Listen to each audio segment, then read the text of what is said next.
I am from Kwara State. I stand to move the motion on the provision of infrastructure of other community. Note that Nigeria has many communities that shares borders with neighboring countries like the Republic of Guinea, Niger, Chad, and Cameroon. And Barutin and Kayama local government areas of Kwara State borders the Republic of Guinea are the foremost local government areas in Nigeria along that axis.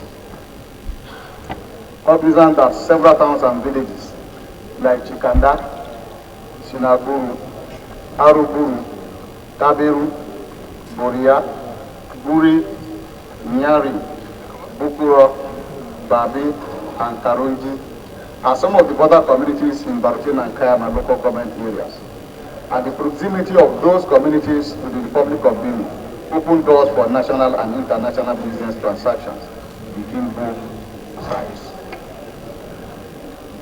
Concerned that despite the commercial importance of those border communities, there are no significant infrastructural facilities like high-borne water, primary health centers, or well-equipped primary and secondary schools. And the absence of those necessary infrastructural facilities in those communities leads to mass movement of Nigerian citizens to the Benin Republic for medical attention and quality education, which does not portray a good image for the nation. Also cognizant that if the absence of infrastructural facilities in the border communities are not urgently addressed, the people will continue to suffer deprivation and Nigeria will be the worst for it. Results. All the Border Community Development Agency, BCDA, to provide infrastructure in the border communities and to create offices in the local government areas that constitute the border communities. Also, all the Border Community Development Agency to employ indigenous of border communities to ensure that they represent the interests of those communities. 3, mandate the committees on special duties and appropriations to provide funds in the 2020 budget estimate for the provision of infrastructural facilities in the border community. Mr. Speaker, distinguished honorable colleagues, I so move. The people of Abanot, South Federal Constituency, and from Abia State, Mr. Speaker, I rise to second the motion ably moved by my colleague, Honorable Mohammed Omar. I so second, Mr. Speaker. Those in favor of the motion, please say aye. Those against, please say nay. Ayes have it. I am Honorable Mohammed Omar Bio. I represent the entire people of Barutin and Kayama Federal Constituency. I am from Kwara State. I raised or sponsored a motion on the floor of the chamber today. I am from the border community. According to Border Community Development Act 2003, as amended in 2006, well over 65% of the communities in Barutin local government are border communities. And as I speak here, many of these communities do not even have quality drinking water, no schools at all. For kingdom's sake, at 21st century, our pupils and students still learn under the trees at the border community. Let me share this experience with you. When I was campaigning, I went to one village in the border community. I spoke to them on the need for a positive change. I told them I'm a pragmatist that believes in truth and ideas. I believe in doing things positively because there is death. We must lay legacy that our children and grandchildren will meet on ground. We don't want to fail. Failure has not been part of my agenda. I have never failed since from my primary school, and I will not fail now. See, when I got to this village in question, they said, Bio will vote for you. We have heard about you. Some of them that know me said they know me for the truth. But that one thing kept bothering them, that when elections are coming, electoral materials will get to the remotest part, no matter the distance. When campaigns are coming, candidates and aspirants will get to them to campaign.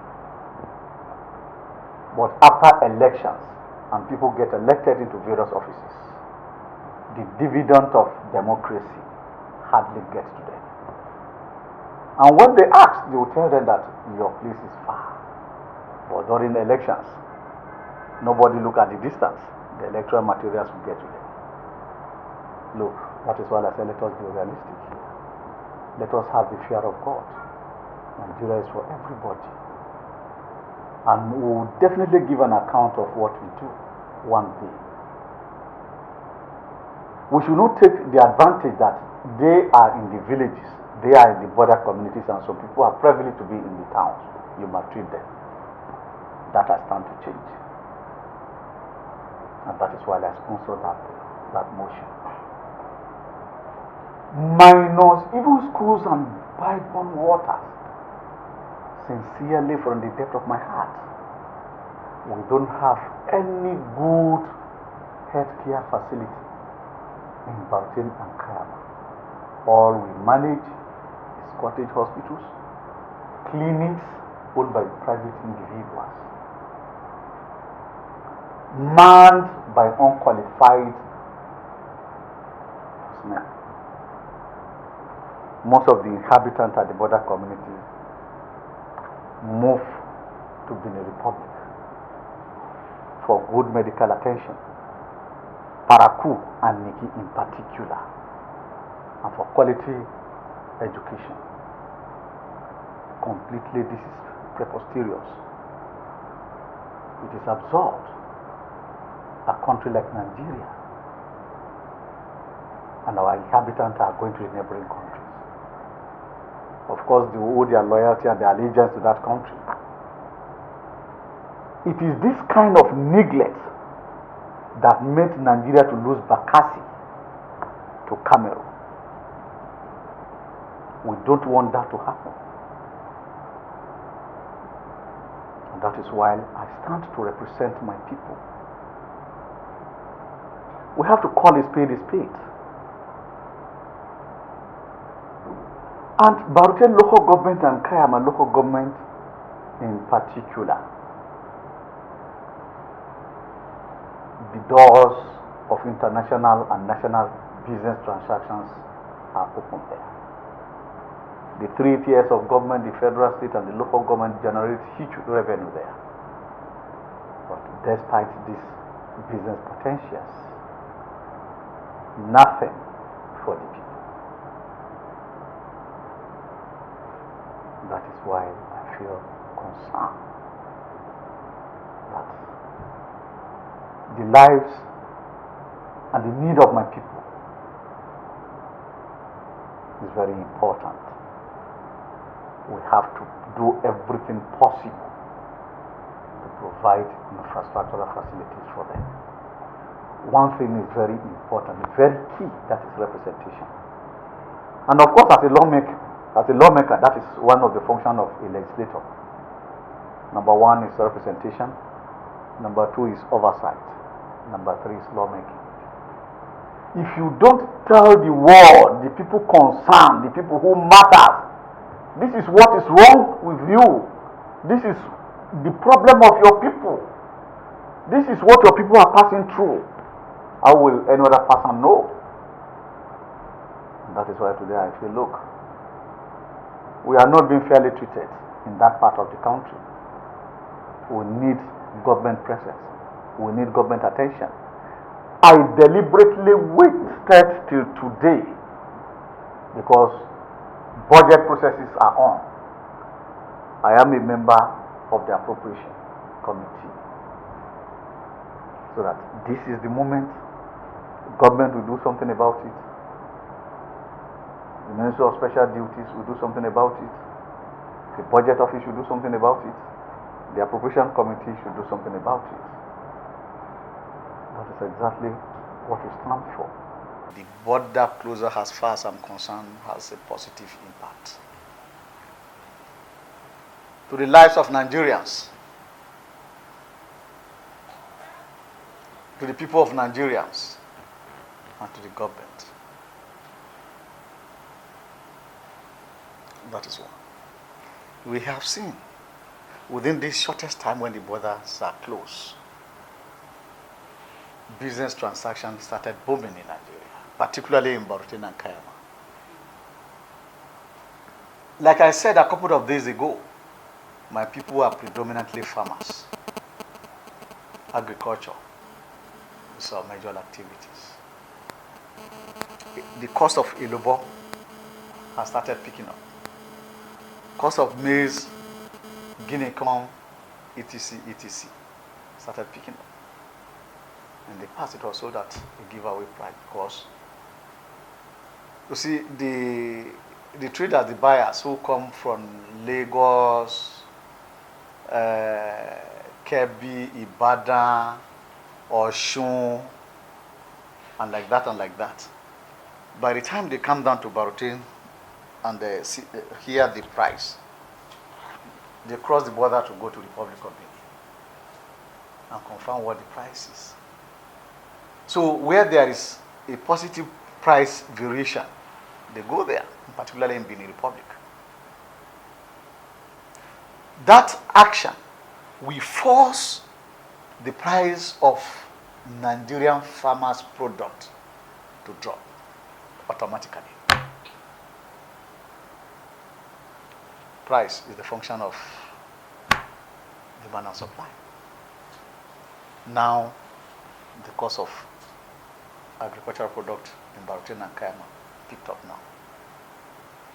That is one positive aspect. Security, lives, and properties. You see, it's been secured within these few months. And people are happy about that. Our farmers and our traders will have sense of belonging. Let us patronize our Nigerian goods, our Nigerian product, so that our people can live well. You further asked the impact of this 20-kilometer petrol stay. I wasn't happy about that. When Honorable Sada Soli also sponsored a bill, also sponsored a motion,